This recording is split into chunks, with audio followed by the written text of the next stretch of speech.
Peace, peace, peace, everyone. Peace, everyone that's coming on.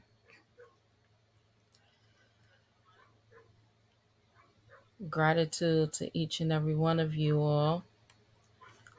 Tonight, we're going to be going over a little bit about the continuance of searching, seeking, and finding, right? But we're not searching, seeking, and finding outside ourselves. It's always about being able to bring each of the pieces together so that they are a part of every part. So I want to first give honors to each and every one of you who continue to come back and show up and participate and support. If you haven't already, make sure you go to the YouTube channel, Moving Without Motion, like, share, and subscribe. So it's going to be thumbs up, hit the thumbs up button, share, and subscribe so that you can always get the notifications of any time that I am going live, right? So I want to give all praises to Allah, honors to His holy divine prophet, Prophet Noble Drew Ali. I give honors to all divine prophets. I give honors to the forerunner of Moorish Temple of America, Marcus Garvey, not because of his life decisions, but I give honors to him because he was able to do this without social media, without the internet. That's impressive. I give honors to the first Supreme Grand Sheikh of the first Supreme Grand Council of Moorish Science Temple of America. I give honors to all past, present, and future members, supporters, and official staff of Moorish Science Temple of America. I give honors to each and every one of you, again, who comes out and participates and supports. I give honors to all of the ills and bays who were their ways to our Father God Allah. I give honors to my ancestors. I give honors to my parents. And I give honors to my husband, Brother Richard Neal Bay. Again, thank you for all of the donations and the support that you all have been sending. If you would like to donate this evening, the Cash App information is on the screen. All right. So, want to get into some of the things that Prophet Noble Drew Ali reminded us of so that we would not forget, because a lot of times we forget, but he reminded us of some things so that we wouldn't forget what the actual mission was, what we were supposed to be doing. Peace, Brother Antonio McClaudiel. Peace, His Majesty, the Magnificent L.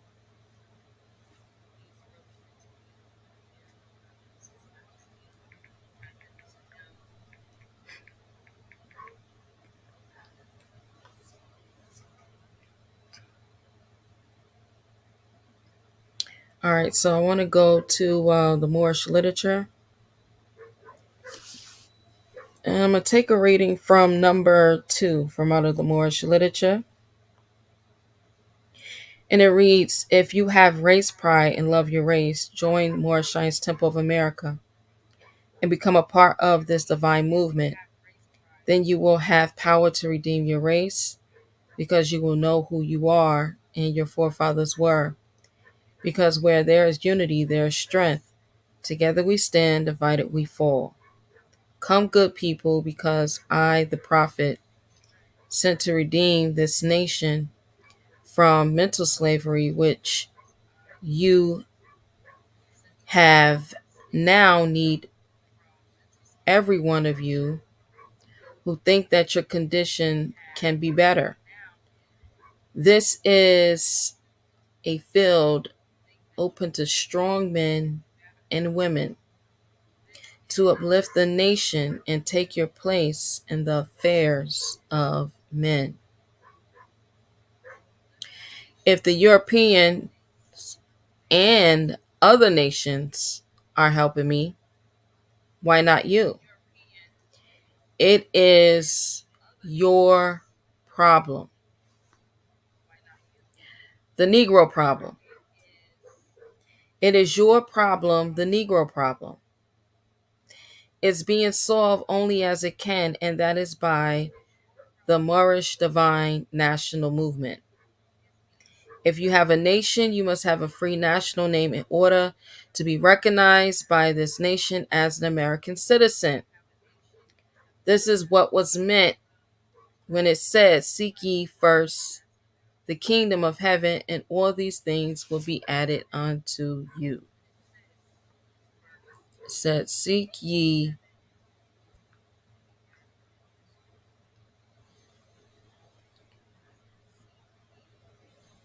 first the kingdom of heaven, and all these things would be added unto you.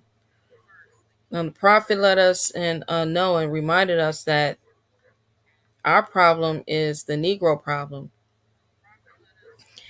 And the Negro problem can only be solved by us.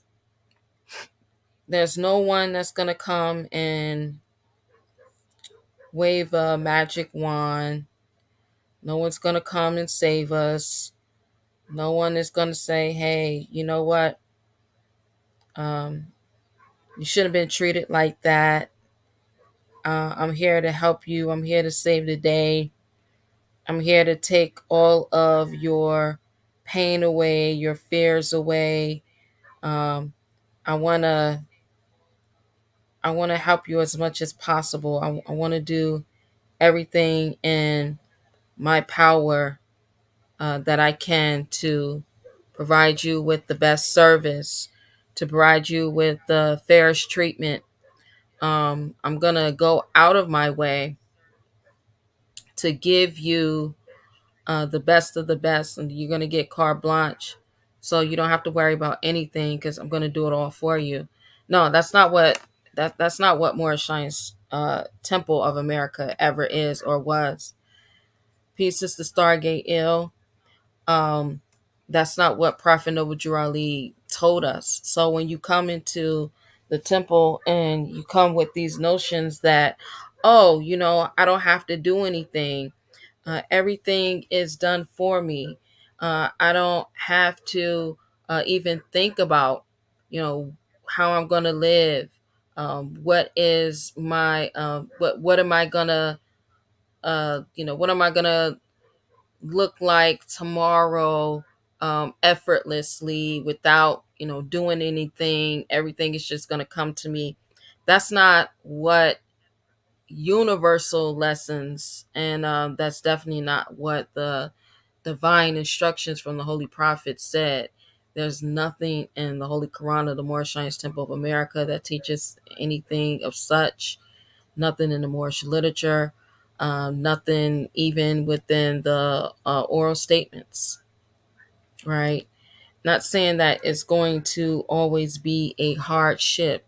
However, we do go through life tests, and these life tests teach us so that we can help build up our character.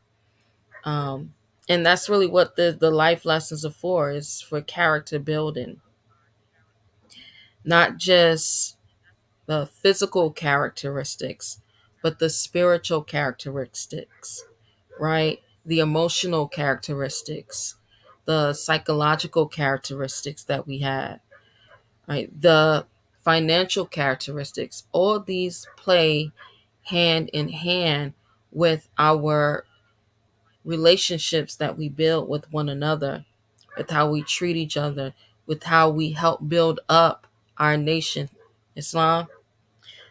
So with that, the prophet said that the Negro problem was our problem. Wow. The Negro problem is our problem. Now, for those who don't know, somebody might be saying, well, what is a Negro? Right? What is a Negro? A Negro, to share this screen here so we can all see what is a Negro. A Negro, according to the etymology,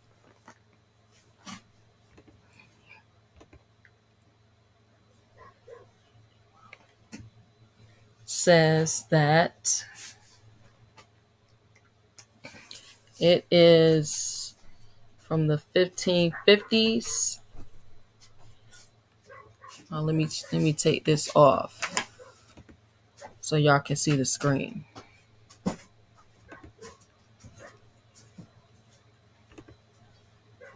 All right, so y'all should be able to see the screen now. If y'all can see the screen, go ahead and put sevens in the chat. If you can see the screen and you can hear me, put sevens in the chat.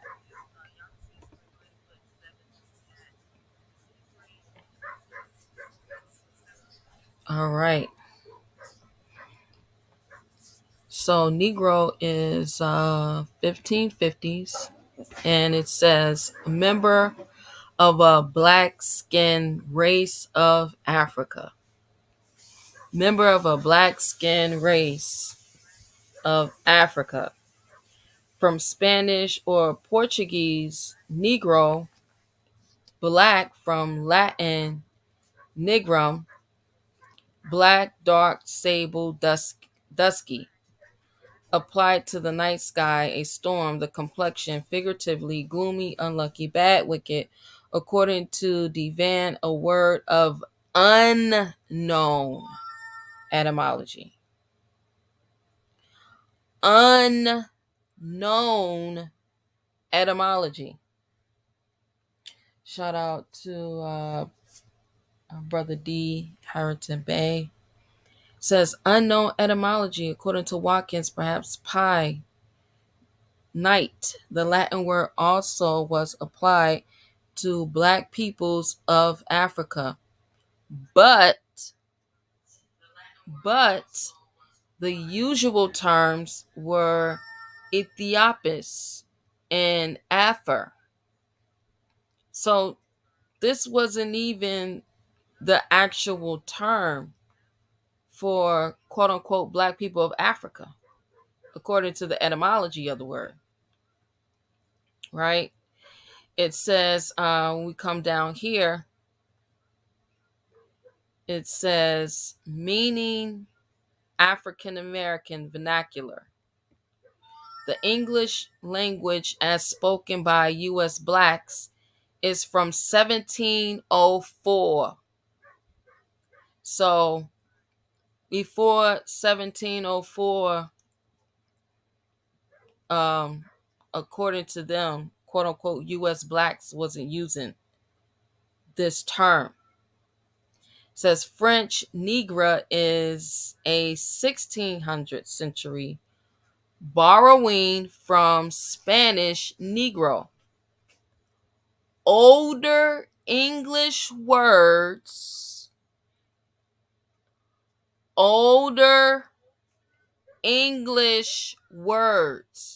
So if 1600th century was borrowing from the word Negro in Spanish,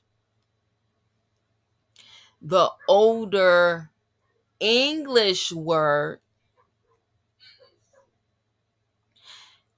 the older English words were more and blackamoor. More and blackamoor. So when Prophet Noble Drew Ali reminded us that we were the Moors and that our nationality was Moorish American and that his nationality was Moorish American, that was not cap. He did not just make it up because it sounded good. He did not just say, you know what, I think I'm just going to tell them that they're Moors because I want to be different from all the other Asiatic leaders and teachers of my day. I want to be different. I want to be set apart. I don't want to be like the average preacher, the average teacher. I just want to be different. So I'm just going to tell them all that they're Moors. No, Prophet Noble Drew Ali actually remembered who we were. And who we were then is who we are today without a doubt or contradiction. Because no one and no man can change our descendant nature unless their hand extends beyond the great universal God Allah. Right? Islam to my husband, Brother Arnil Bay in the building.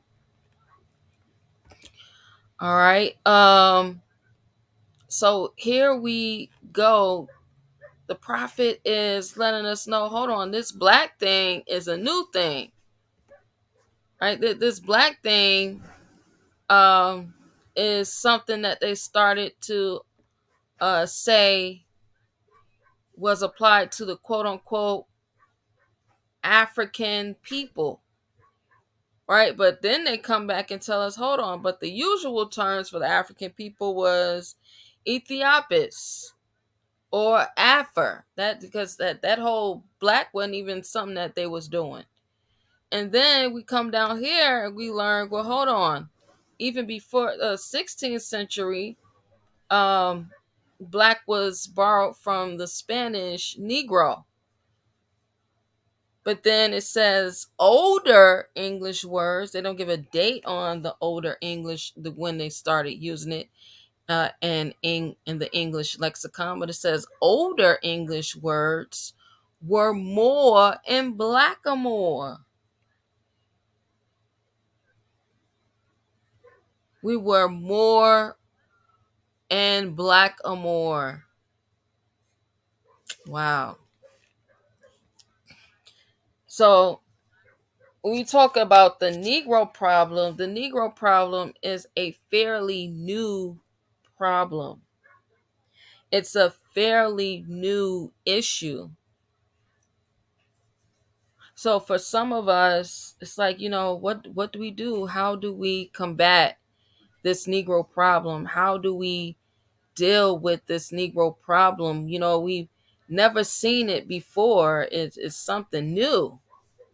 So if we go back and we look at another term that we were called before Christopher Columbus, who they call Christopher Columbus coming over here, another name that we had was Berber, right? Another name that we had was Berber or barbarous. And it said the distribution of the barbarous tribes east of the Mississippi, 1491. I've shown this map before. And the reason why I like to keep going back over the same thing over and over and over again is because we got to condition our mindset. Because for some reason, with roots in the civil rights movement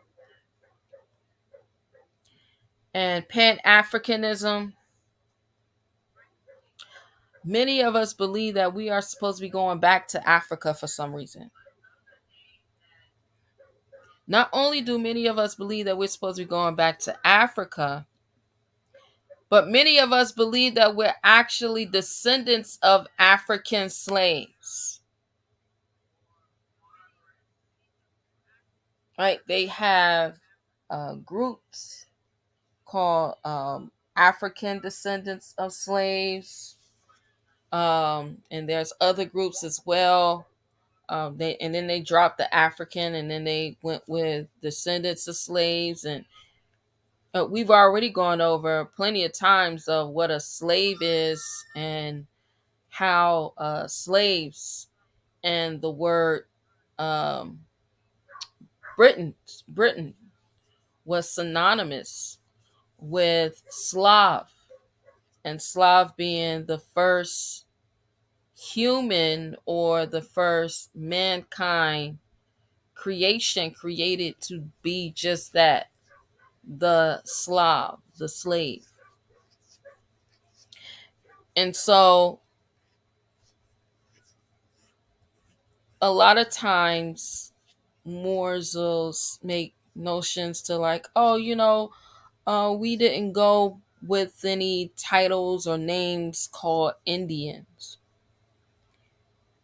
And that's true. For a long period of time we did not use the word Indian, right? Even before the so-called contact with Columbus, because this map is from 1491, right? They say that Columbus came in 1492, right? This is called the barbarous tribes east of the Mississippi.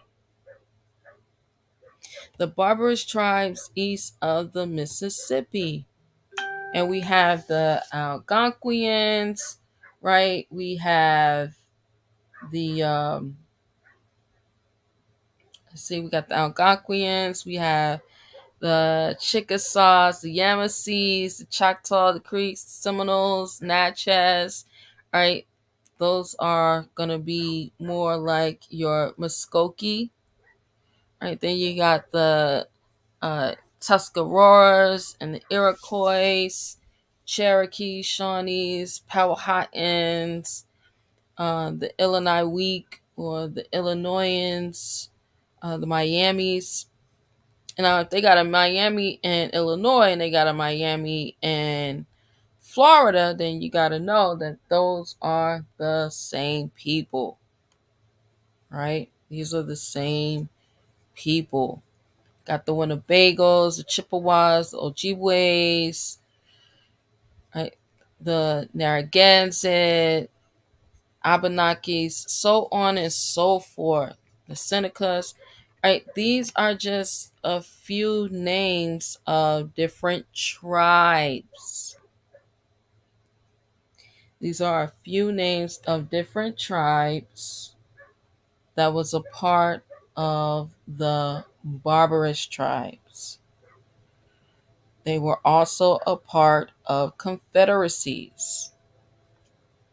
Again, we've always been a part of confederacies. We see us listed and as confederacies in the book of Genesis and the book of Exodus. We see us listed within our Holy Koran of the Moorish Temple of America, right? Let's go to it. We're going to go to Holy Koran of the Moorish Temple of America. And we want to go down to chapter 45. Chapter 45.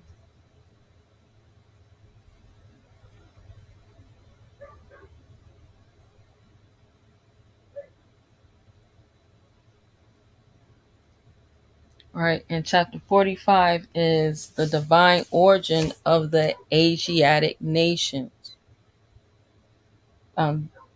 This is a older version of the distributions of the barbarous tribes east of the Mississippi. Let's say it again. The divine origin of the Asiatic nations is a much older version of the distribution of the barbarous tribes east of the Mississippi. Right? It reads, the fallen sons and daughters of the Asiatic nation of North America need to learn to love instead of hate, and to know their higher self and lower self. This is the uniting of the Holy Koran of Mecca for teaching and instructing all Moorish Americans, etc. For teaching and instructing. So if you're being instructed, you're being instructed to actually act on it, to make a move.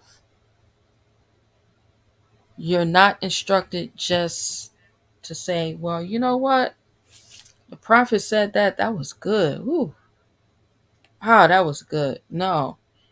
We receive these divine instructions from the holy prophet to actually live them out. He said the key of civilization was and is in the hands of the Asiatic nations. The Moorish, who were the ancient Moabites and the founders of the holy city of Mecca. The Egyptians, who were the Hammatites and of a direct descendant of Mizraim. The Arabians, the seed of Hagar, Japanese and Chinese. The Hindus of India, the descendants of the ancient Canaanites, Hittites, and Moabites of the land of Canaan. The Asiatic nations of North, South, and Central America.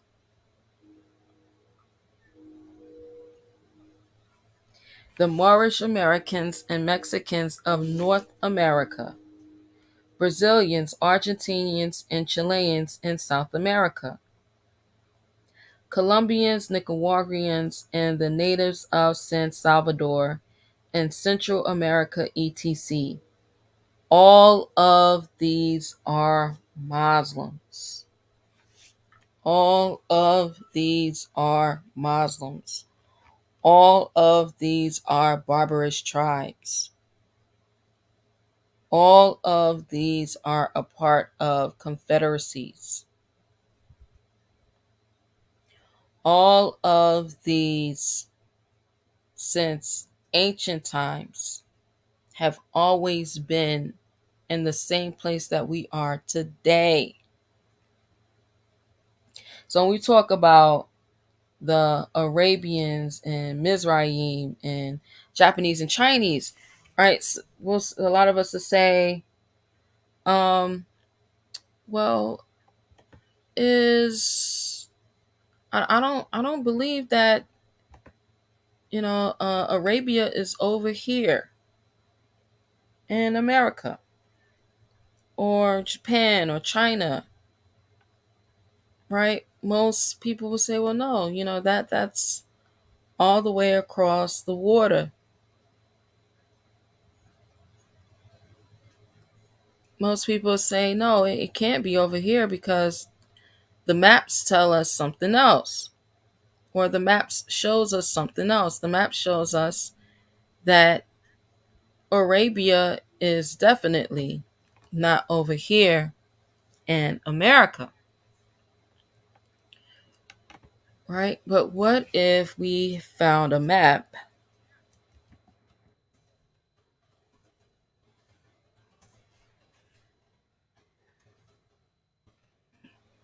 that actually showed us something different here in America?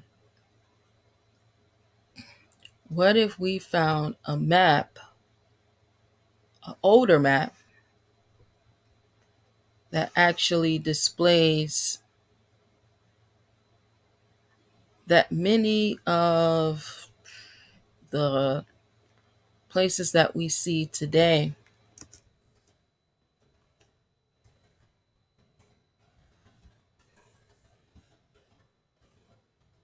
are nowhere where they were even mid 1500s.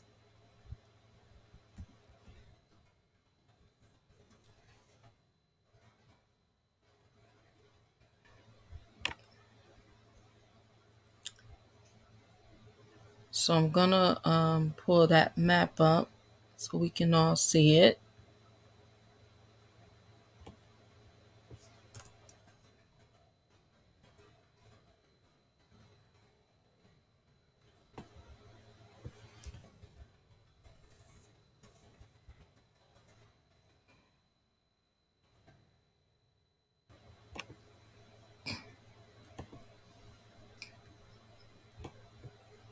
All right, so here we are.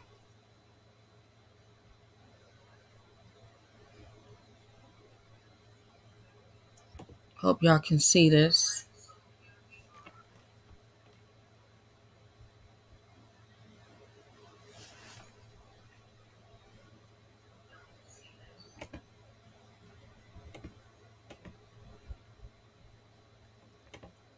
So here we go. We have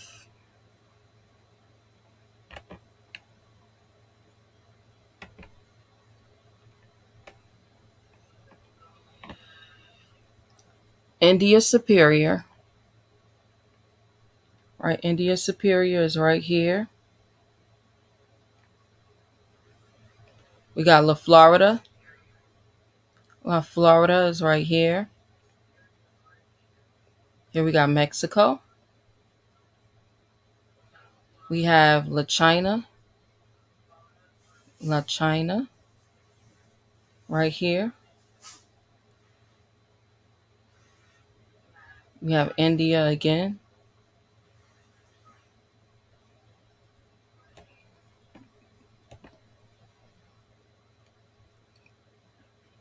So how is it that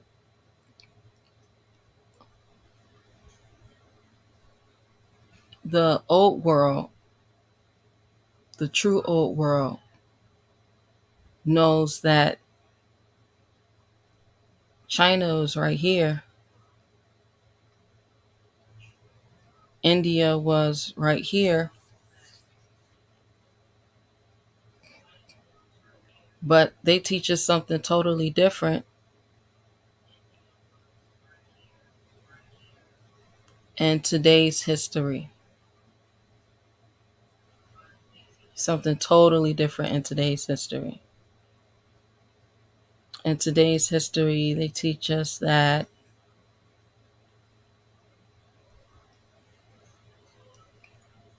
everything that's old and ancient is over there across the water, right?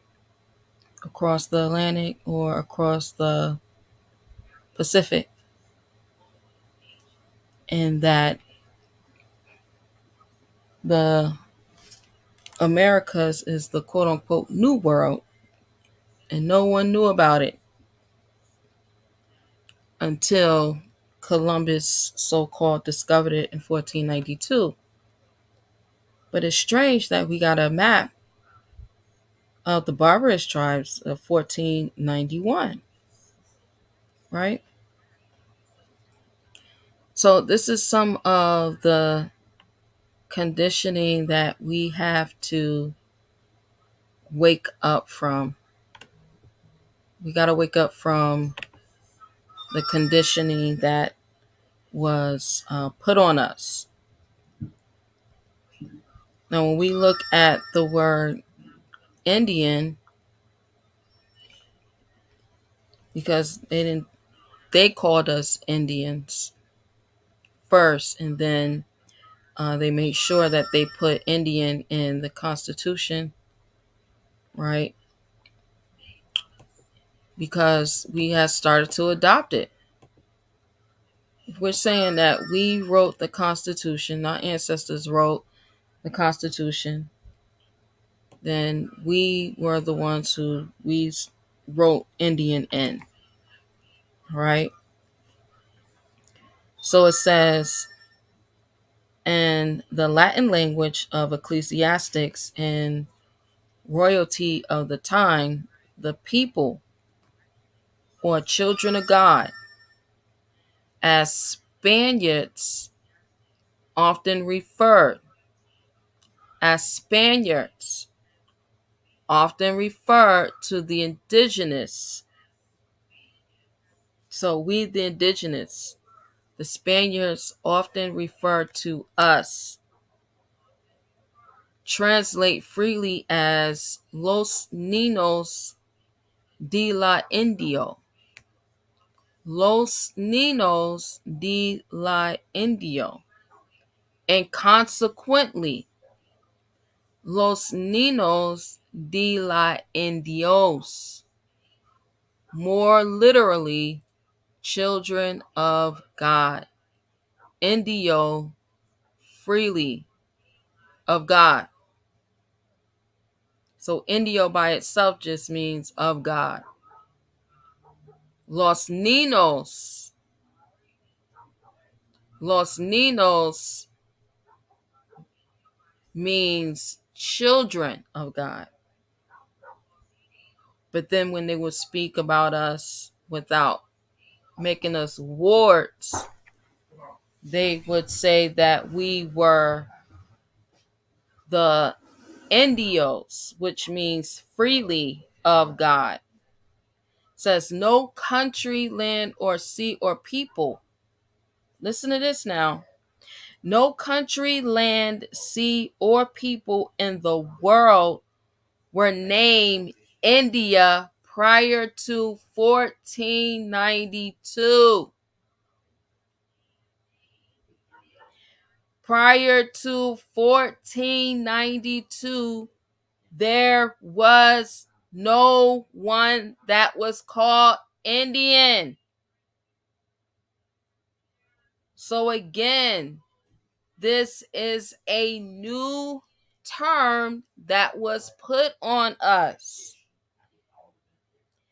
This was something that the Spaniards began to call us. The same thing with Negro, right? If we go back to Negro, it said that French Negre is a 16th century word. And Negro borrowed from who? The Spanish. They borrowed the word negre from the Spanish. So when we look at it, it seems to be the Spaniards who started to begin to put all of these badges on us, began to reduce us from more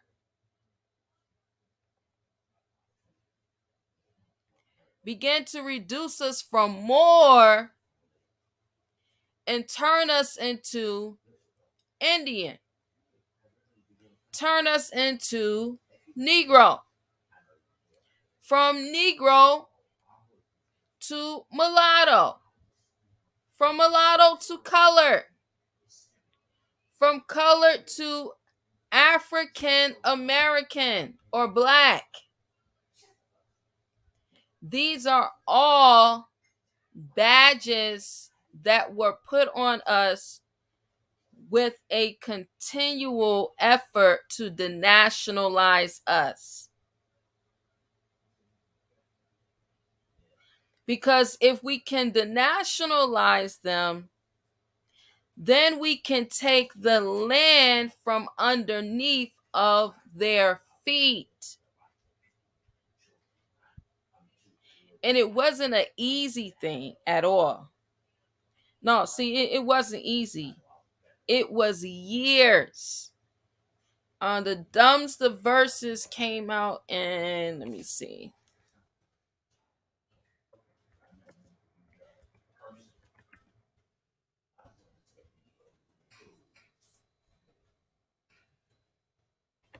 and 15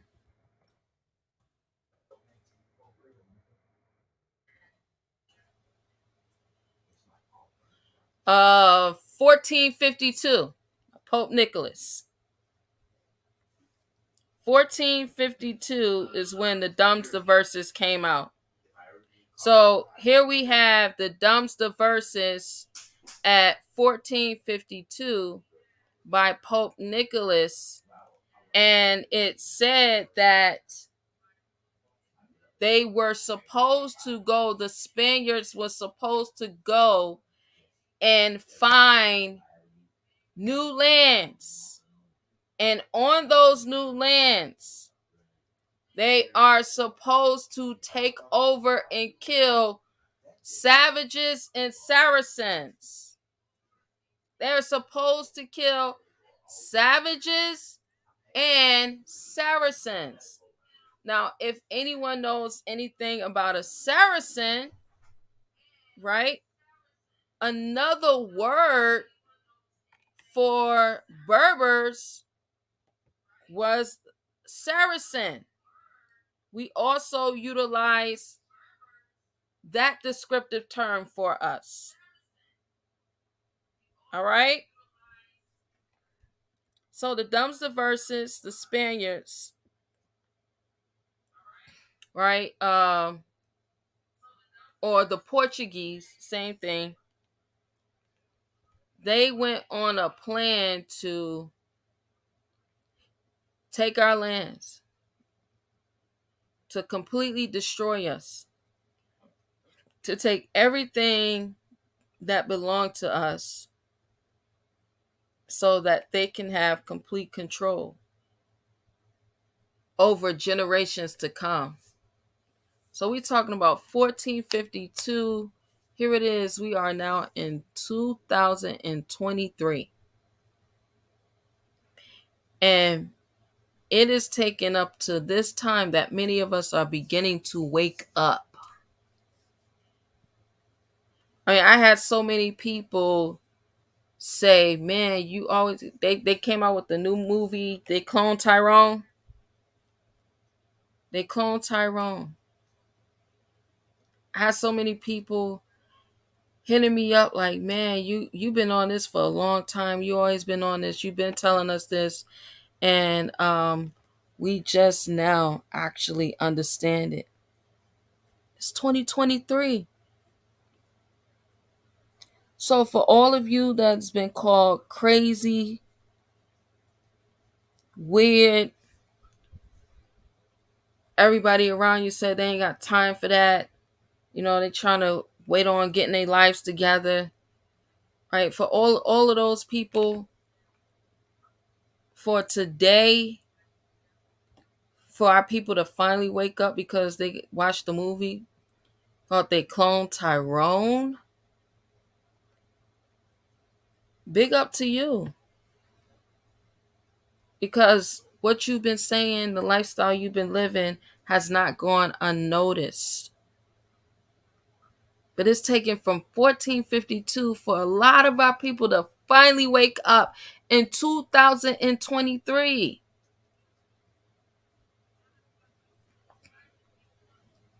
Our people are finally waking up, realizing, hold on, this whole black thing, it's a joke and unreal. Like, hold on, why is it like every certain amount of years they keep changing our nationality? You know, like why are we the only ones?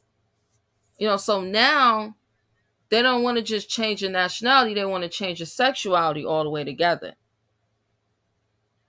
Right? So your sexuality, you know, however you feel today. If you were born a man, then you know you could just be a woman if you feel like you're a woman. If you were born a woman, if you feel like a man, you don't feel comfortable in your own body, then you can be a man, right? They're even pushing it towards, if you're a grown adult and you feel like a child, then you can be a child, right? It's always about a constant push on the generations to come, the children.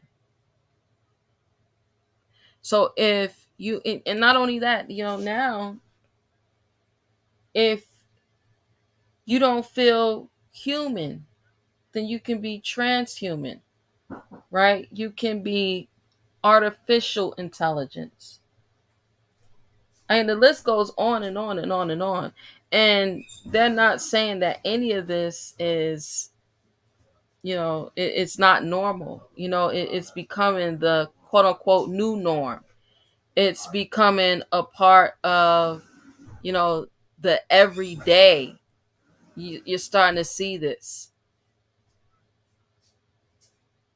Yeah. And they get these laws passed, or I should say public policy passed, so that you can just live. If you want to, if you identify as an animal and you're human, now you get to be the best animal that you can be in life.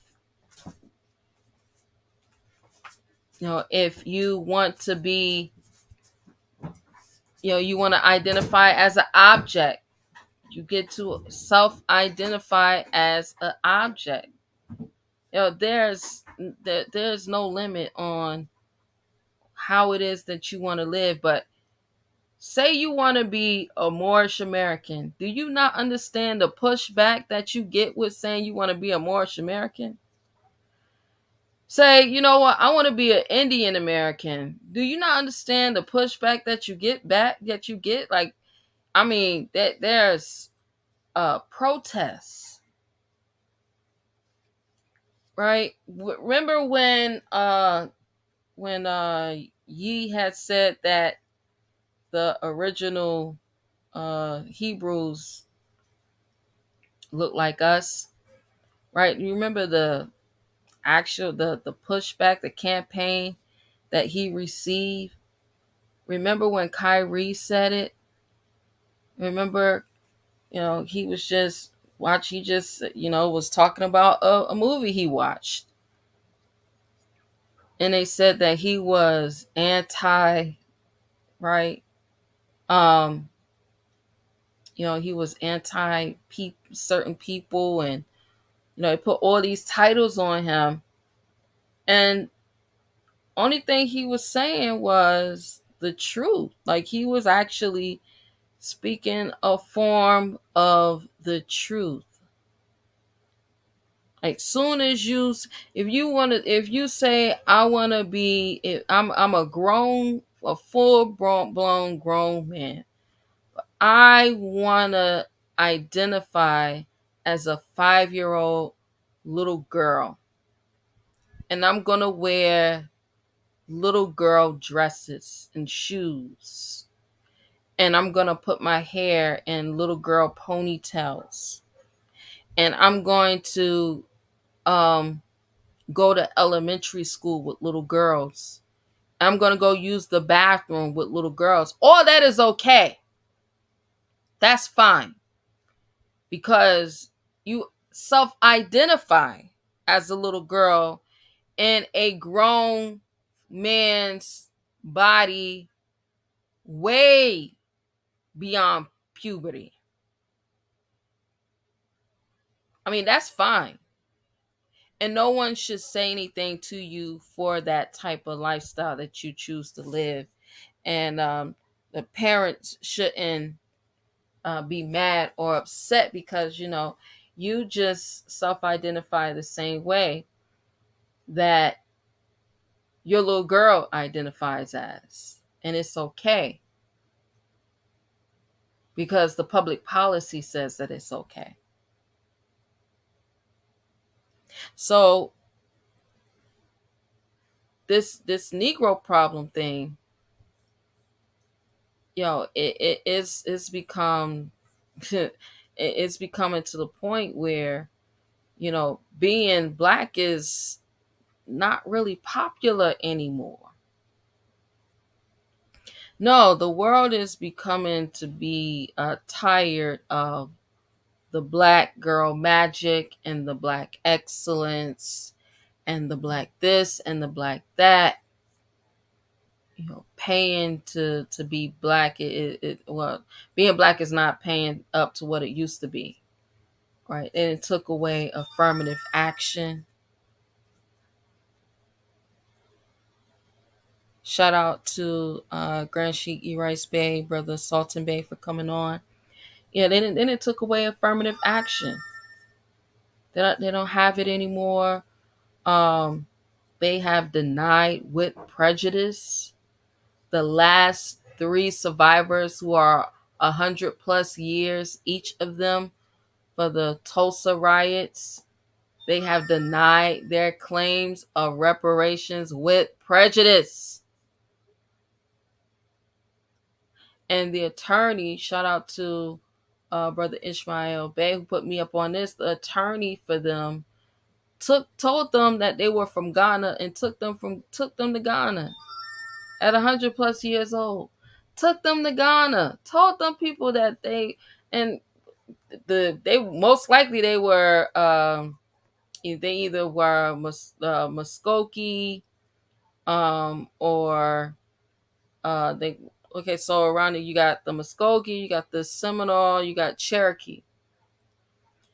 Believe you got Choctaw right there as well in that area where Tulsa is. And so you told these elders that they were from Ghana.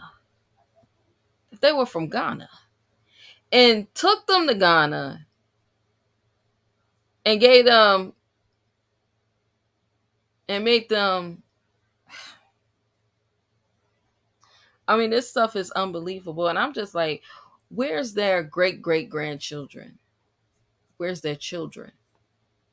Where's their grandchildren? Who would allow, like, if y'all allow your grandparents to be taken advantage of, like, that is crazy. That's crazy. They took these elders, right? Because this is the continuance of the dumb diverses, to literally remove us from our land, take everything that it is that we have, that we are, and literally remove us from our land. So you have them leave Tulsa to go to Ghana at 100+ years old, telling them that they was from Africa. Are y'all for real? Are y'all for real? And then you got the continuance of people like Steve Harvey that's telling everybody that we from Africa, y'all. We from Africa, y'all. Y'all need to go home. Y'all, we stole everything. We took everything from them. Them Africans is us. We is Africans. When he's getting paid to do this. He done already told you so many times that he is bridging the gap as an advocate. He's bridging the gap as an advocate. He's getting paid to do this. Now, we went over a couple weeks ago in Sunday school over Steve Harvey's genealogy. Shout out to Brother Amani Bay and the sister. We watched the video. We went over Steve Harvey. His family actually has European nobility.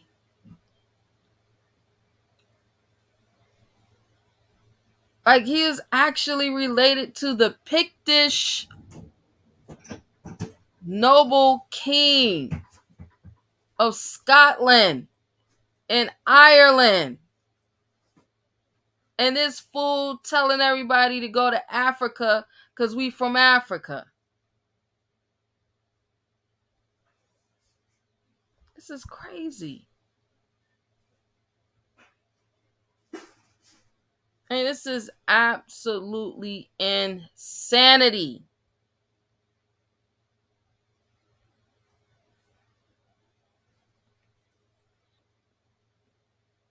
You got Henry Louis Gates keep telling everybody, oh, let's go back and let's do your genealogy. We're going to do your genealogy. Oh, did you know? And we're going to do your genealogy. Did you know that your great grandfather was a slave and your great grandmother was a slave? Just lying. You notice he'll never really go back past 1870. Remember, 1870 is right after the Great Rebellion of the Union versus the Confederacy. Right? They called it the Civil War, but it was never declared a Civil War. Abraham kept calling it the Great Rebellion. All of the generals, the military generals, they called it the Great Rebellion. So here it is again, the Negro problem being our problem. Right? The Indian problem being, the American Indian problem being our problem.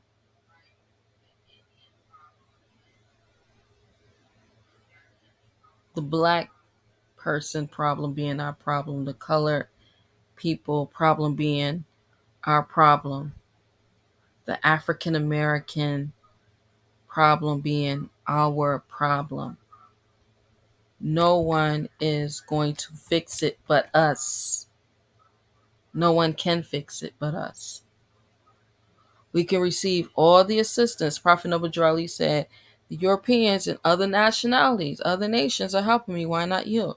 So we can receive all the assistance that we can get, that we allow ourselves to receive. But at the same time, that Negro problem is just our problem. Right? So let's look at some more. Let's look at some more proof of us being called these Negroes and Indians. All right. I want to go to newspaper articles.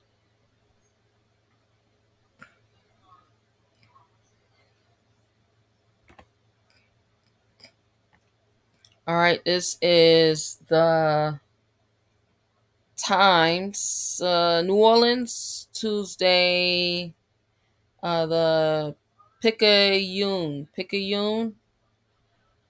New Orleans, Louisiana, Tuesday, April 21st, 1891. It headline reads, the Negro Indian trouble in, looks like, Creek Nation. The Negro Indian trouble in Creek Nation. Now, some of this I can't read because it is too blacked out, but I'm going to try my best. It says, St. Louis, April 20th, a Post Dispatch from Paris, Texas. Paris, Texas. Again, America is the true old world. There's also a older map that has Paris over here. Says that no word has been received there from Wawaka Courthouse, Creek Nation, where the 7 Negroes something something to death are to be shot today. The place of execution is 50 miles from the nearest railway point, and nothing definite can be something from there today. As the waters are something, travel is difficult. It is very doubtful that an execution will take place. And if it does, something may be an uprising of the Negroes and great something of life. In order to avert race troubles,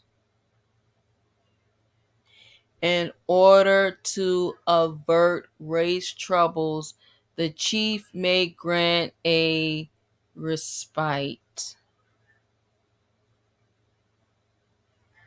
I don't know if that's the chief or the sheriff, but it looks like a C.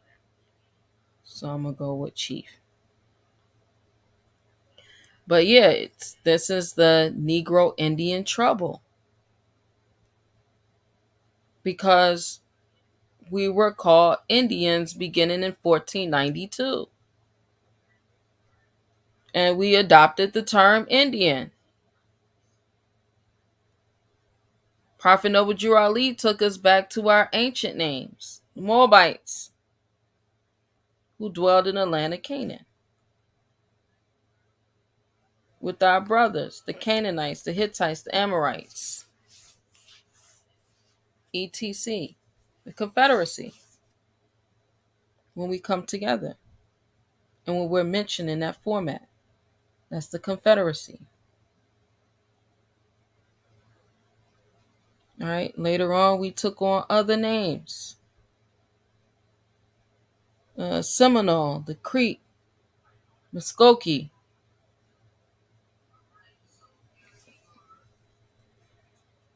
Tuscaroras, Dakotas, so on and so forth.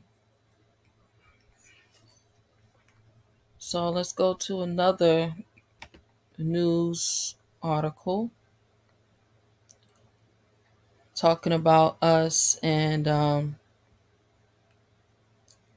how they continue to try their best on making sure that we are put back into slavery. I mean, it's ridiculous. So this article is the Choctaw Advocate. This is Butler, Alabama, Wednesday, July 24th, 1912.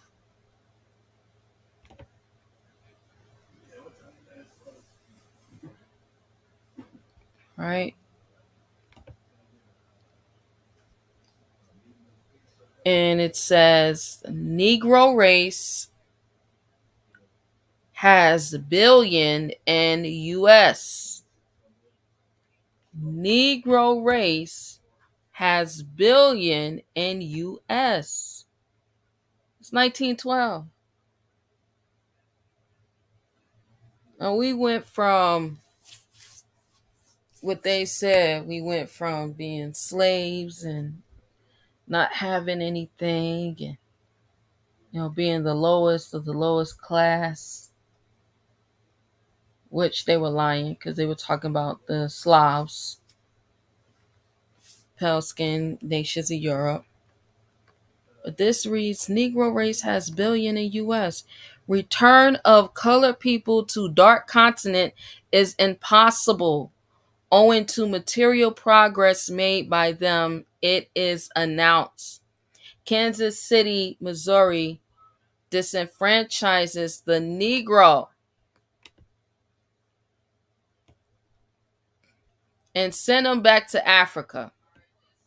Absurd. Impossible. More than $1 billion worth of the United States real estate, which he owns in his own name, and the United States is not easily to be taken from him. Because we have always been home.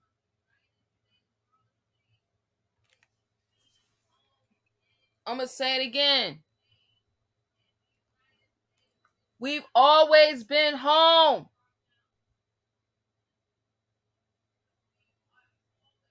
We own it all. This is our land.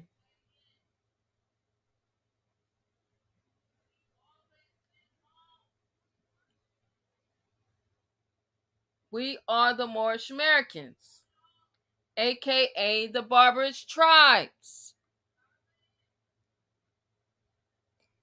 aka the American Indian. Moors need to stop with the separation. It's crazy. Oh, well, I ain't know. No, cause see, I'm a Moor. No, I ain't no American Indian because the prophet said that we Moorish Americans. We know exactly what the prophet said. We know exactly what the prophet said. The prophet was taking us back to our ancient divine creed and principles.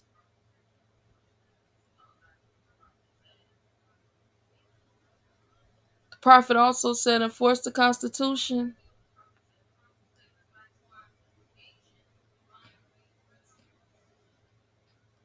The prophet also said that the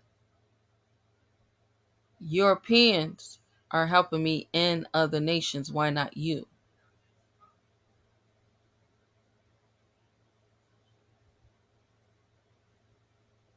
So we're supposed to use every tool that we have so that we can get back our heirs' lands, so that we can be free again at home, unmolested. See, you're not free until you actually own land.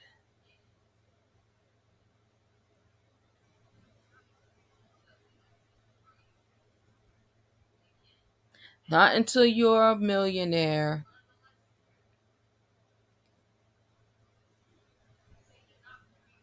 Not until you have the career of your dreams. Not until you pay off your mortgage. Like, that's not free. Freedom is you back on your heirs' land. The land of your forefathers and foremothers. That's how you honor your forefathers and your foremothers.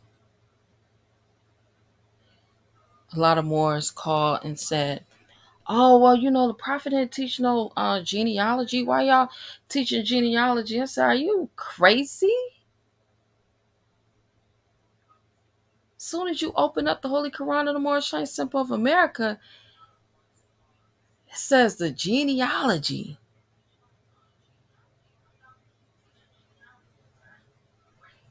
It literally says the genealogy. Like, did you not see that? Do you not understand what you're reading? Do you not comprehend? It says the genealogy of Jesus.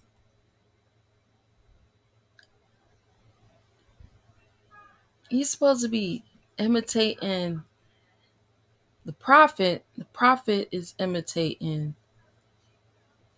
Jesus.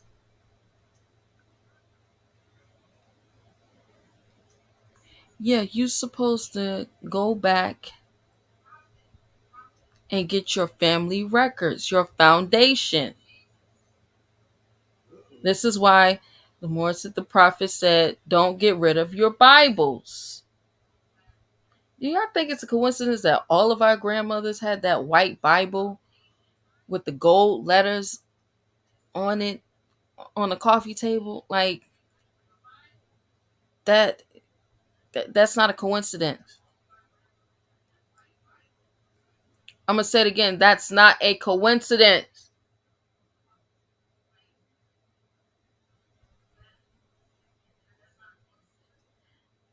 That's where all the family records are held. All of the births, all of the deaths, all of the marriages.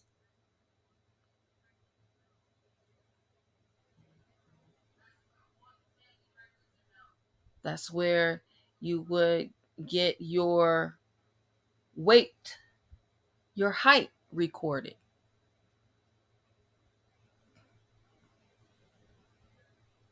your schools that you went to recorded, your graduation date recorded,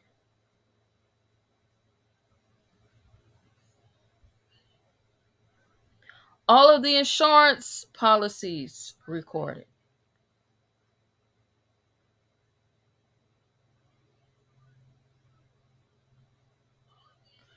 all of the land information recorded, all of the family's history recorded in the family Bible, the family records, the family deeds.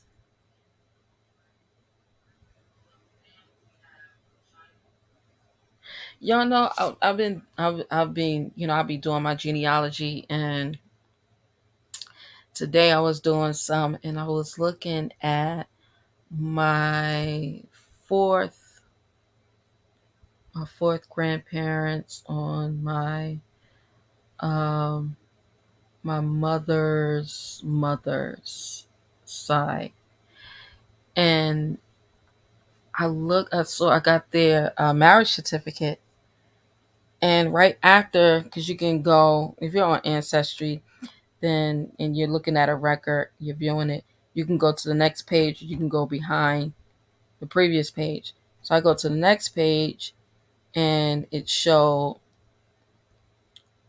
um, the actual recording. So it shows that the marriage certificate, and then it shows the recording of it in the county, and then it said their name, both of their names, and their trust. I was like, yo, I've never seen that before.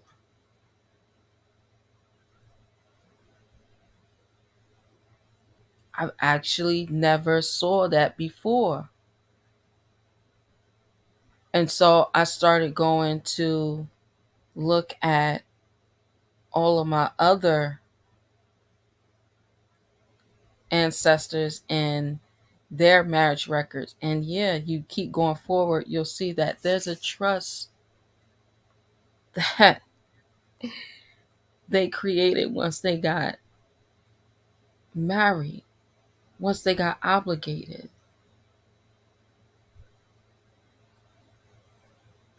So if they had to go through divorce, or when one of them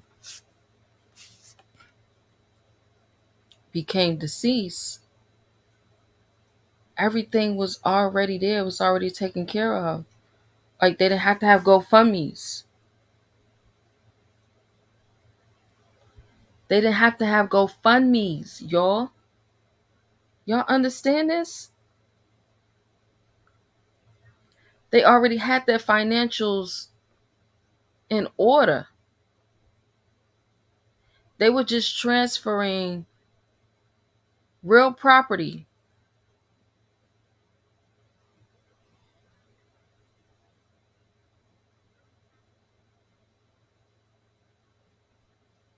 And here it is. The most that we'll do, if we do anything, is a prenup, where our ancestors was actually creating trust, y'all. I was talked about. I started teaching on the trust. teaching the Moors to set up your family trust. The prophet said that we needed to have businesses. What do you think a trust is?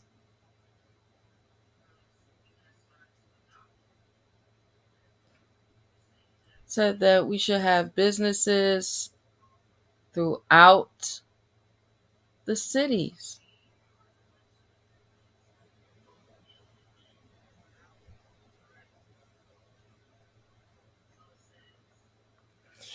And yeah, y'all, it just I was really surprised, like, wow. So it's my ancestors that was speaking to me saying, look, you gotta get these trusts together, and you gotta start warning your brothers and your sisters to let them know they need to start setting this up. They gotta start doing these things because you gotta go back and get what belongs to the family. I found I also found a picture of my parents'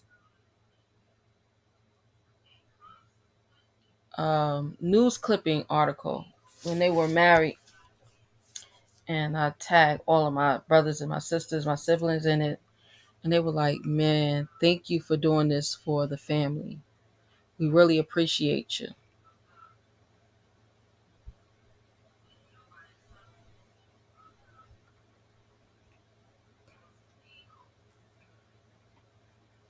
I've been able to find family members that we hadn't seen for over 70 years. This is facts.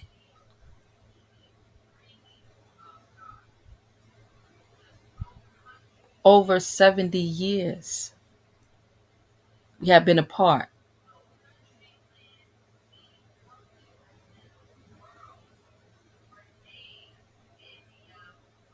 And this is what it means to seek ye the kingdom of heaven first.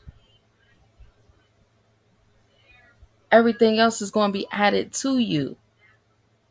When you start working on the Negro problem, it says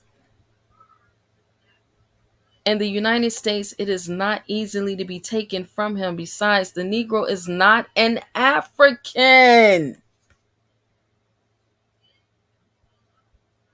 Come on. Prophet Noble Drew was telling us in 1913 that we weren't The Negro is not an African. He is an American. He is an American. African is a misnomer. Why try to send him to a country that is not his own? So says Dr. J.R. Hawkins of North Carolina. This is a primary source. This is coming from Dr. J.R. Hawkins of North Carolina, Secretary and Commissioner of Education for the African Methodist Episcopal Church, a delegate to the General Conference at the Allen Chapel.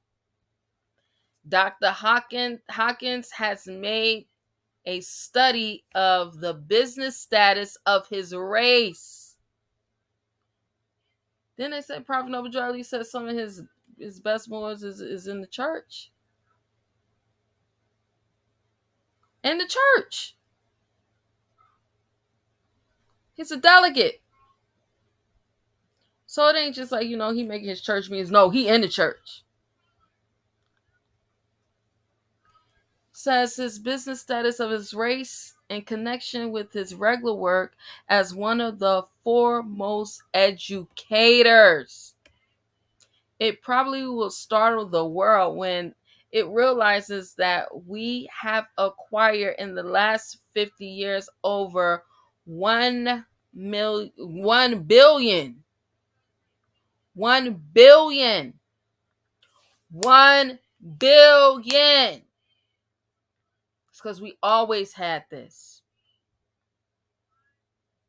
Let's go back to Solomon Sir Jones videos,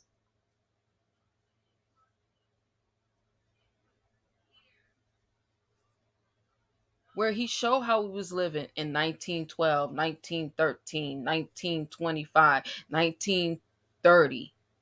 He showed how we was living in Chicago and New York and Indianapolis, Indiana, and Tulsa, Muskogee, and some. He showed how he's at Wilmington.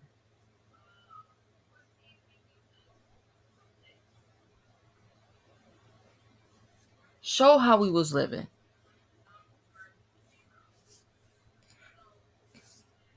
Over 1 billion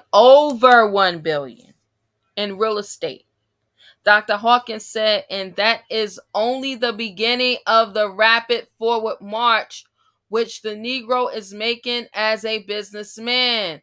The Negro could not help being a businessman. He was surrounded with it in the years of his slavery. Slavery was mine. Yeah, mine. Talking about mine. We were enslaved in our minds.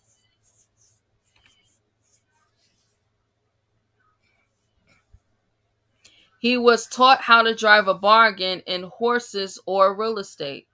Who's teaching slaves how to drive bargains in horses and real estate? Even if his master did not teach him how to read and write. Come on, y'all. He was reading and writing. Been reading and writing.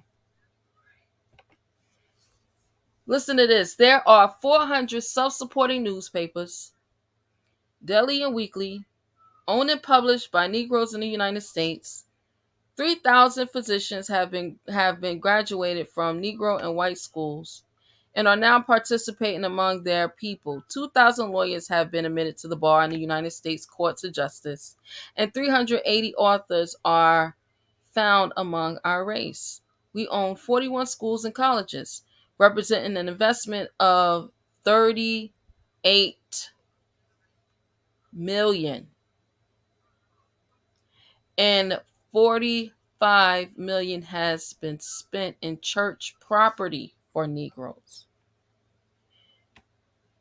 In church property. See, what would happen back in the day was, instead of, like going to the bank and getting a mortgage loan, everybody would back the church. So you will automatically become an investor. So that's why we spent so much time at church. We want to make sure that our investment is doing good. That's the reason why we have so many auxiliaries coming out of the church. Because we want to make sure that our investment is always doing good. That's why we have so many programs at the church. Because we want to make sure our investment is doing good. It says, Negro men own and control 51 banks, which are prosperous and flourishing. And 650,000 has been invested in Negro libraries. And it is significant that in the Southland, Negroes own 180,000 farms. 180,000 farms, on which 50 years ago they toiled to the crack of the slave dry whip. Now that right there is cat. But the farms, yeah, we definitely own them.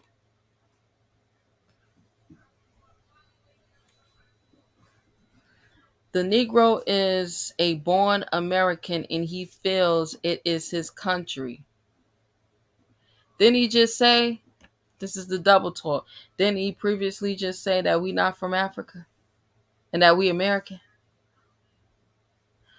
He said the Negro is born American and he feels it is his country. Africa has no call for him. It is a fairy tale to him. Pestilence and disease are not uncommon in Africa. This is the reason why people come over here.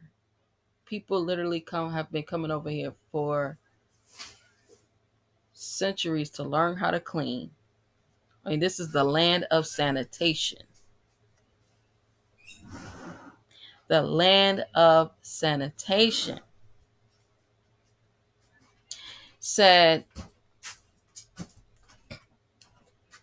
pestilence and disease are not uncommon in Africa, but America nurtures him and makes him strong, and he likes it and tends to stay in it. They done came over here and now they're trying to take over, trying to tell us that we lazy, telling us that we don't appreciate everything that America offers to us, and tell us that we need to be grateful and we need to go back to Africa, go back home and support it and all that. It says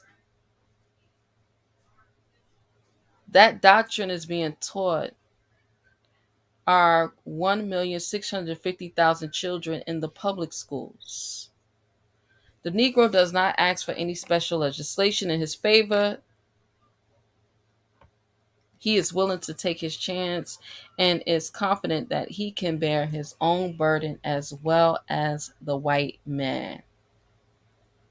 And toward that end, we are striving to educate our ignorant poor, make healthy the weak, and to help more Negroes to own their own homes and farms. Is that not what Prophet Noble Drew Ali was doing?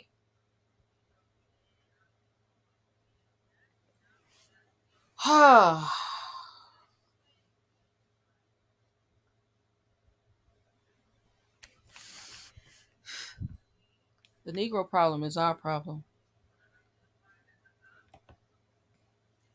The Negro problem is our problem.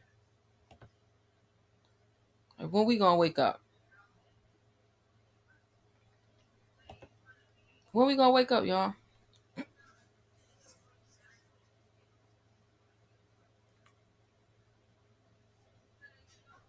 When we gonna start actually taking these tools and utilizing them? When we gonna wake up, y'all? When we gonna start being ourselves?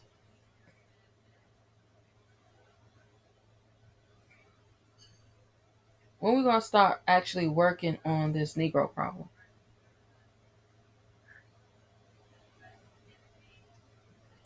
So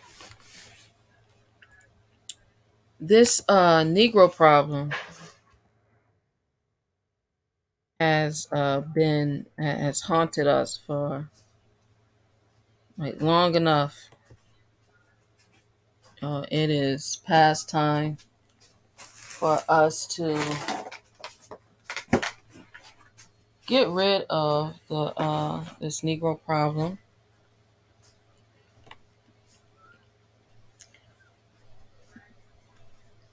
So again, I'm putting out the call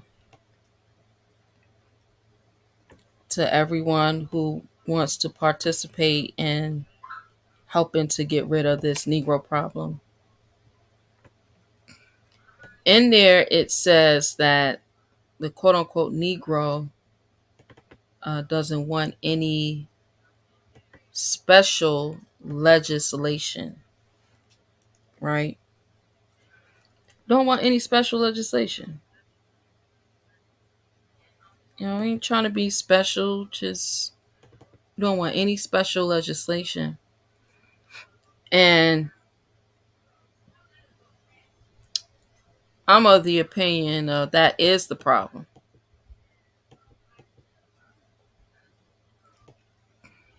And the reason why I say that it is the problem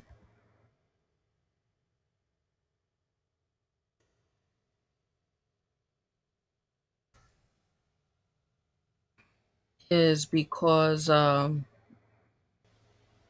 it really is.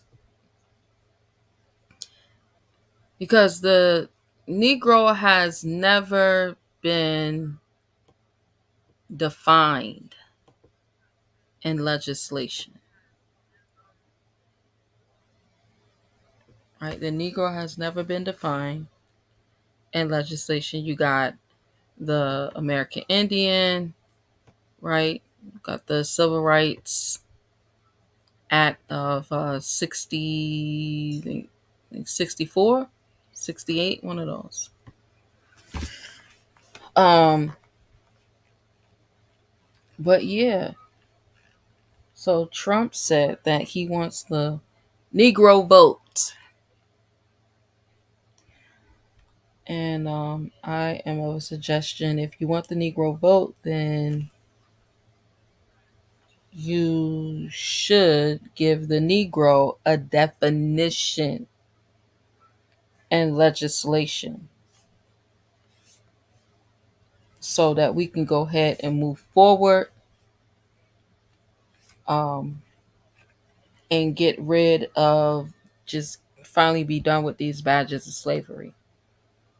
Because we know that you can't give the Negro a definition. But in order to show and prove that, you got to actually give a chance for the legislation of it. So once this legislation is not given for the definition of a Negro, then we can move on, and stop playing the games. Right? So this right here, what I'm sharing, you all should see the screen here. This is the charter. This is a picture of the charter. Right? It says executed with American materials. The first great Western empire, or or the United States of America. All right, this is the charter. All right, here we go. It says we hold these truths self-evident, that all men are created equal, that they are endowed by their Creator with certain unalienable rights, that among these are life, liberty, and the pursuit of happiness. Declaration Independence 1776. And we see the Moorish architecture of the temple right here, right?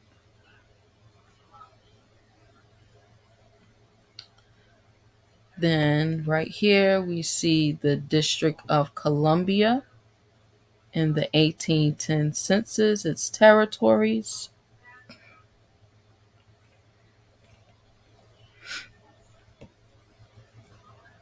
And we see the unity of government, which constitutes you one people, as also now dear to you. It is justly so, for it is a main pillar in the edifice of your real independence, the support of your tranquility at home, your peace abroad, and your safety of your posterity, of that very liberty you so highly prize. Washington's farewell address.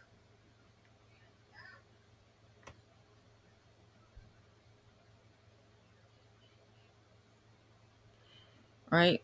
Commerce.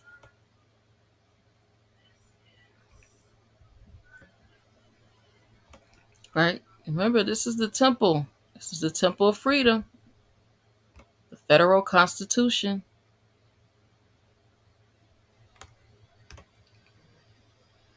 Agriculture and domestic manufacture, the immovable pillars of the independence of our country, are agriculture and domestic manufacturers. I said we owned over 180,000 farms, right? It broke down. We owned over 100 billion in real estate, right? Name the amount of churches, property that we owned, and schools, colleges, universities, libraries, so on and so forth.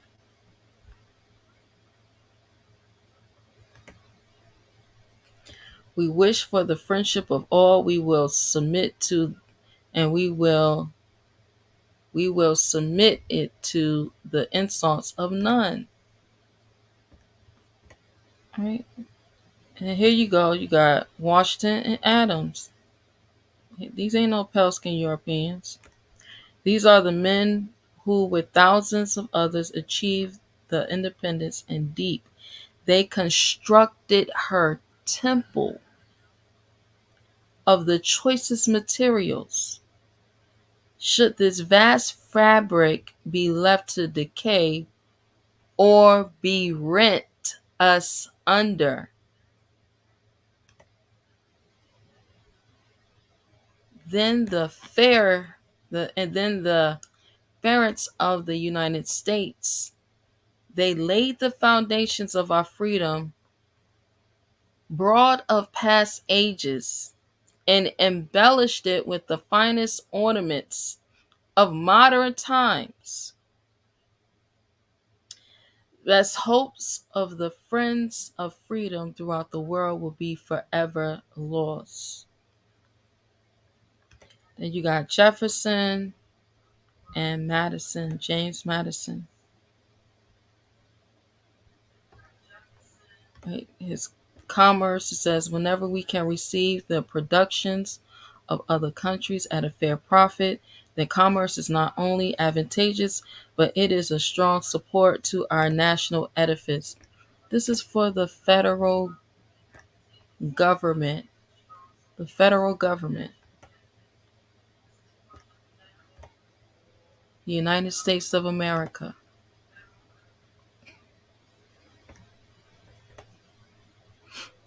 All right, this is a continuum of the dumpster verses. Right? So enter according to the Act of Congress on the 15th day of January 1812.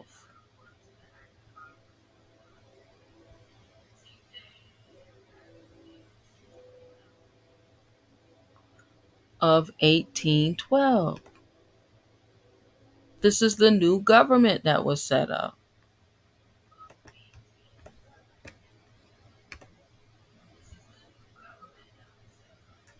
Right? The United States of America, including Louisiana. And put the Alleghenies in here, all the mountains, the lakes, the climate, the southern parts.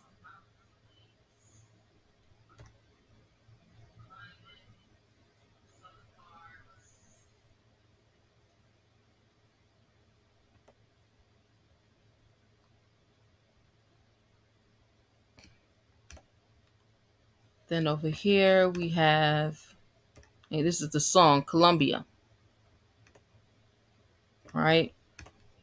And then over here, got General Washington's resignation.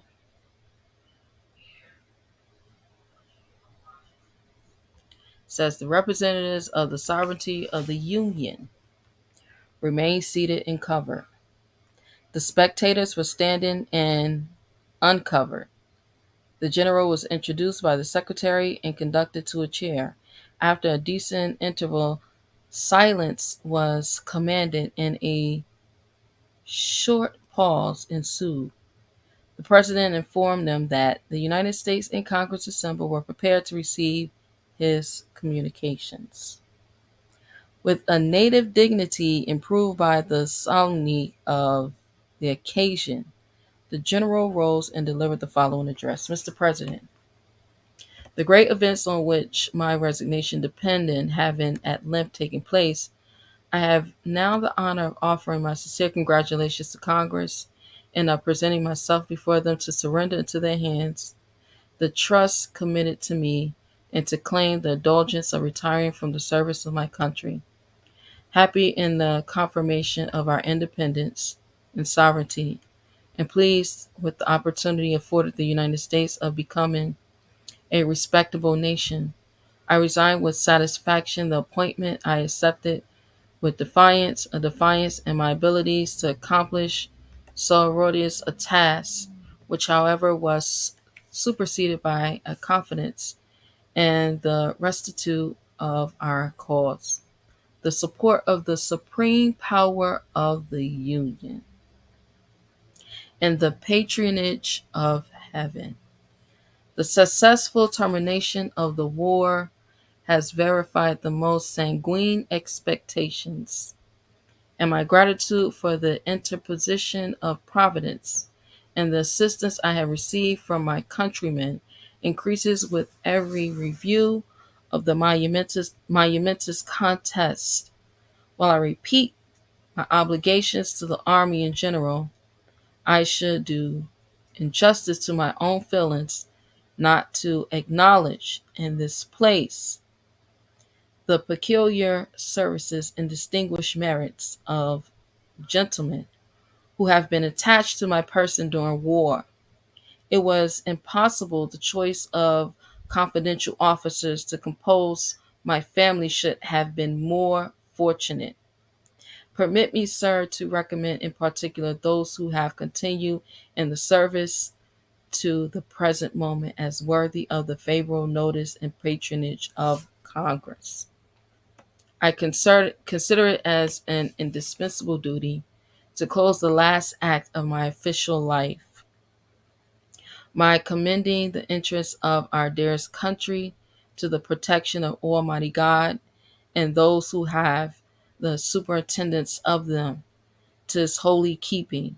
Having now finished the work assigned me, I retire from the great theater of action and bidding an affectionate farewell to this august body under whose orders I have no long acted. I here offer my commission and take my leave of all employments of public life. The general advanced to the chair and delivered his commission to the president, then returned to his place and after receiving an answer, retired from the hall of Congress. From the works of Judge Marshall, Chief Justice of the United States. So what he did was he rescinded his orders, his duty.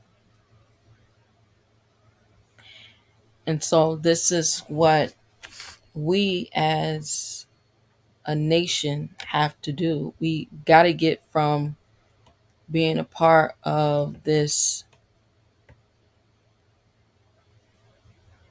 1812 Act of Congress, right? This is binding us. There's no coincidence that this is, let me make it smaller a little bit. It's no coincidence that this is in the form of a thumbprint. You think that's a coincidence?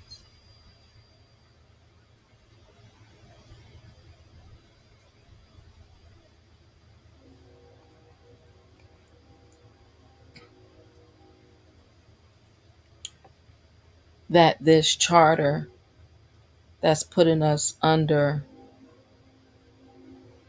the 1812 newly formed United States of America, federal United States of America. Like this wasn't for us. This wasn't ours. This wasn't for us. This was for the Europeans that came over here who wanted a government. See, again, this is a charter. Look at it. This is a charter. Y'all know what a charter look like. This is a charter all day.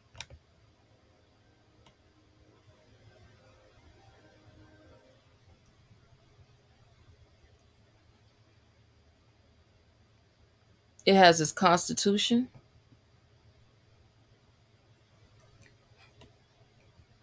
and its laws, its bylaws.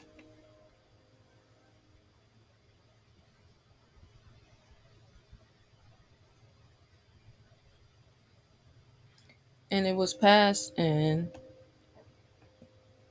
the Congress in 1812. So for those who want to work on this Negro problem, again, reach out to us. We are at 877-808-2477. Our website is www.mstahohr805.co.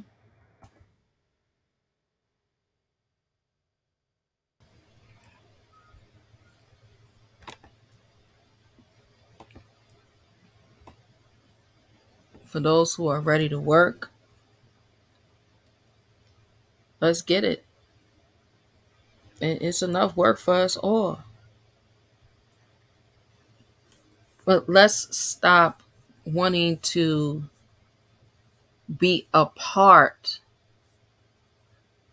of something that was never created for us to be a part of.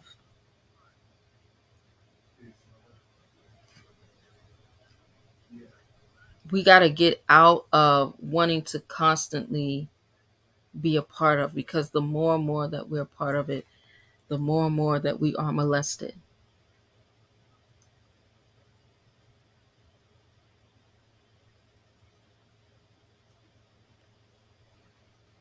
So, again, reach out to us.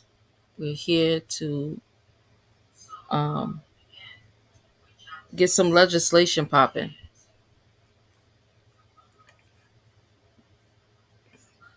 We're here to make sure we go and get restitution and grievances.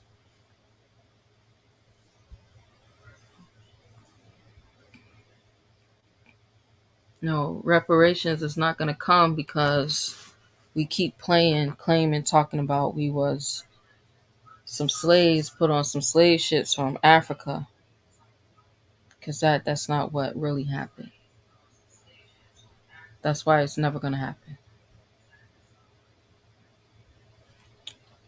I'm going to put the link in the chat if anybody wants to come up and speak. If you have any comments or questions, you can click on the link.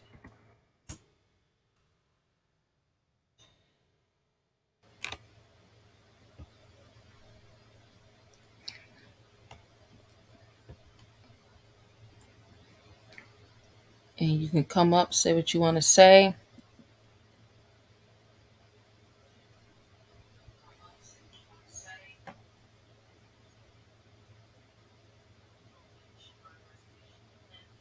Want to remind everyone that we will be back here on Friday. On Friday, we live stream through Facebook. On Friday, we live stream through Facebook. It's our holy night. Hope to see each and every one of you there. Honors to everyone who came out and watched, participated.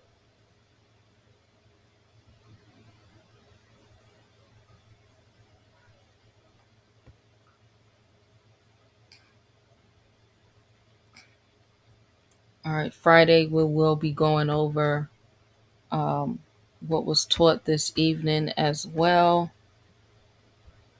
So have your comments and your questions ready.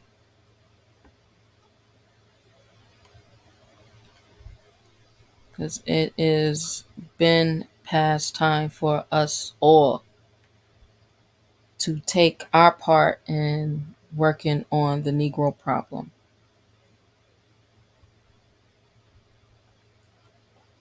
Moorish Science Temple of America indeed is a government. We are a nation, and we have to act as such. Stop allowing those who don't comprehend what they read telling you what the Moorish Science Temple of America is and is not. I heard earlier today someone who's never been a part of the temple try to explain that Prophet Noble Drew Ali didn't call us Moors.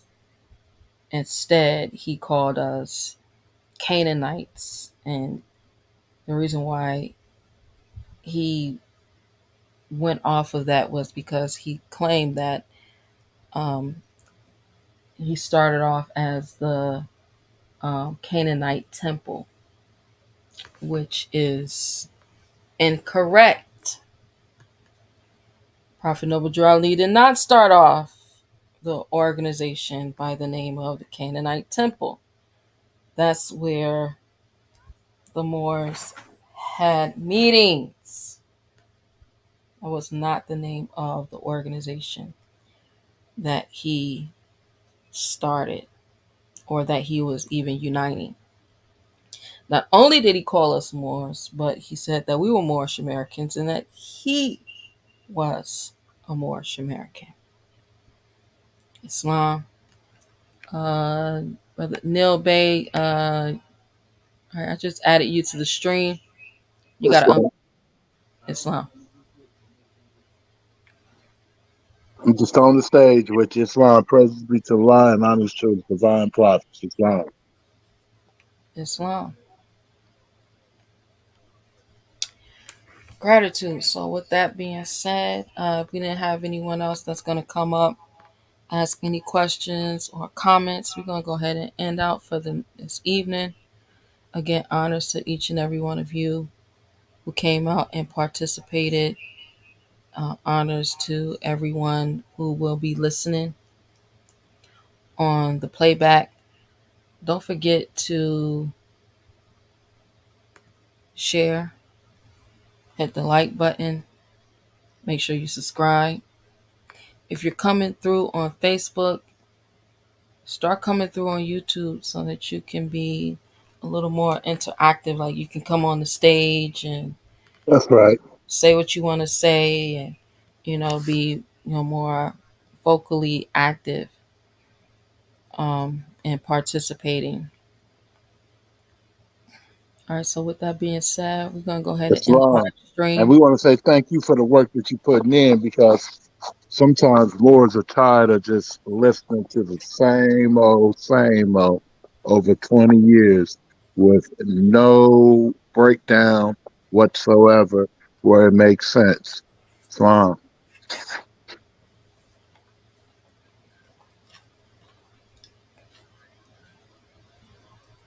Islam, gratitude.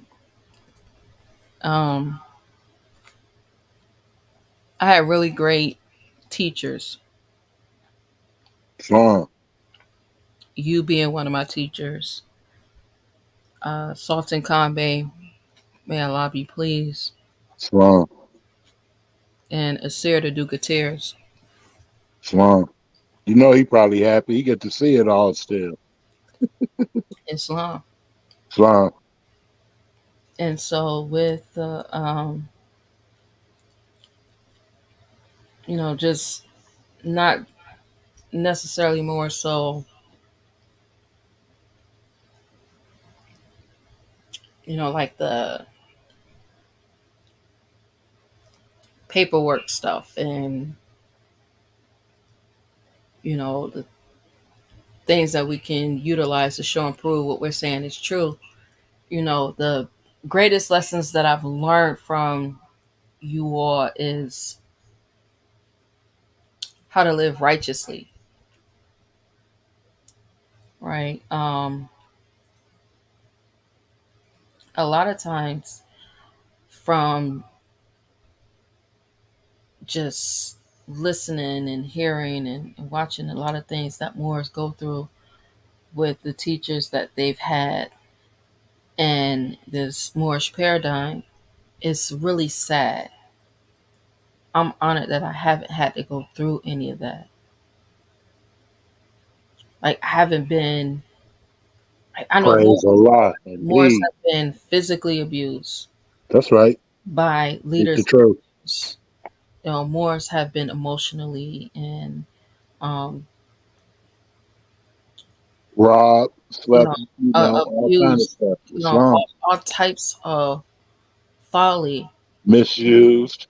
by those who claim to be leaders and teachers in this movement. And it's really sad that, you know, people are just really looking for the truth. They're really looking to find themselves. So they come into this information, and as they come into this information, what they get is a lot of folly, you know, things that they never thought would happen to them. Time to clean this stuff up in the No. name of Allah. That's right. So, you know, I'm always honored to be able to have had the teachers that I've had, and I haven't had to go through any of that. Allah really has shielded me and protected me from that. Um, I continue to tell everyone, anytime that you're going through any of those, know that you're not really in a Moorish Science Temple of America. That's something that looks like, sounds like, it may even mimic, but that's not the Moorish Science Temple of America, because you shouldn't be going through any of that in the temple. None of that you should be going through. Nobody should be being physically abused, uh, locked in temples, held hostage. I mean, the craziness goes on and on. Beat up, sexual abuses, and unwanted advancements. You know, monetary exploitation. It's all types of weird things that these so-called leaders have done to really good men and women who's doing nothing but seeking and searching for the truth. A lot of times, much of what they have gone through has been unwarranted just because they were seeking the truth. So, again, if you are looking for a temple home, again, reach out to us. Contact information is in the chat. Make sure that you like, share, and subscribe on our YouTube channel. And with that being said, we can go ahead and end. Again, thank you all. Honors, peace, and love.